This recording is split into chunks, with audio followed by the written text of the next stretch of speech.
ఎన్నిసార్లు డిమాండ్ చేసినా చంద్రబాబు అవిశ్వాసం పెట్టడం లేదన్నారు షర్మిల. అవిశ్వాసం పెడతానంటూ చంద్రబాబు నోరు కూడా విప్పరంటూ మండిపడ్డారు. ఎన్నో ఆరోపణలు ఎదుర్కొంటున్న చంద్రబాబుపై విచారణ ఎందుకు చేయడం లేదని ప్రభుత్వాన్ని నిలదీశారు. చిరంజీవి, బొత్స ఆరోపణలపై విచారణ ఎందుకు చేయడం లేదన్నారు.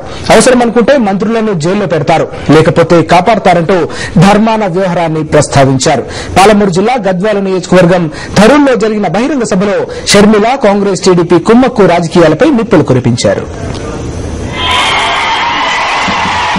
చంద్రబాబుకు, ఆయన పార్టీకి, పాదయాత్రకు చిత్తశుద్ది ఉంటే అసమర్థ రాష్ట్ర ప్రభుత్వంపై అవిశ్వాసం పెట్టాలని డిమాండ్ చేశారు షర్మిల. చంద్రబాబు అబద్దాలాడుతూ ప్రజల్లో తిరుగుతున్నారని విమర్శించారు. చంద్రబాబు నాయుడు గారికి, ఆయన పార్టీకి, ఆయన పాదయాత్రకు ఏ మాత్రం చిత్తశుద్ధినా అవిశ్వాసం పెట్టాలని ఎన్నిసార్లు డిమాండ్ చేసినా, ఎన్నిసార్లు నిలదీసినా ఒక్కసారంటే ఒక్కసారి కూడా నేను పెడతాను అని ఒప్పుకోడు. ఎందుకంటే చంద్రబాబు నాయుడు గారికి వ్యతిరేకంగా ఎన్నో ఆరోపణలున్నాయి. కానీ ఒక్కదాని మీదంటే ఒక్కదాని మీద కూడా విచారణ చేయరు కాంగ్రెస్ వాళ్ళు. అందుకు ప్రతిఫలంగా చంద్రబాబు నాయుడు గారు ఈ ప్రభుత్వానికి వ్యతిరేకంగా అవిశ్వాసం కూడా పెట్టారు. కాంగ్రెస్ పార్టీ పెద్ద తలకాయలపై నిప్పులు చెరిగారు షర్మిల. చిరు, బొత్సాలపై విరుచుకుపడ్డారు.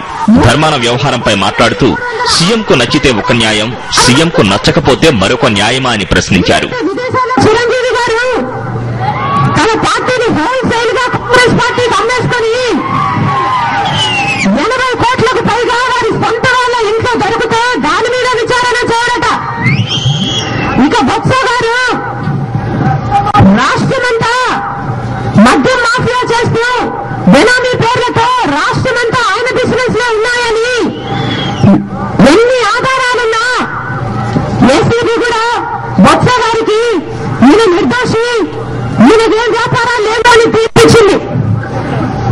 ఎంత నిస్సిగ్గుగా ఏసీబీ అయితేనేమి, సిబిఐ అయితేనేమి, ఈడీ అయితేనేమి, ఐటీ అయితేనేమి ఇవన్నీ కాంగ్రెస్ చేతుల్లో కీలుబొమ్మలుగా మారిపోయాయి. ఎవరిని కుట్రలు పన్నినా ఉదయించే సూర్యుడిని ఆపలేరని షర్మిల అన్నప్పుడు ధరూర్ జగన్ నినాదాలతో మారుమోగింది.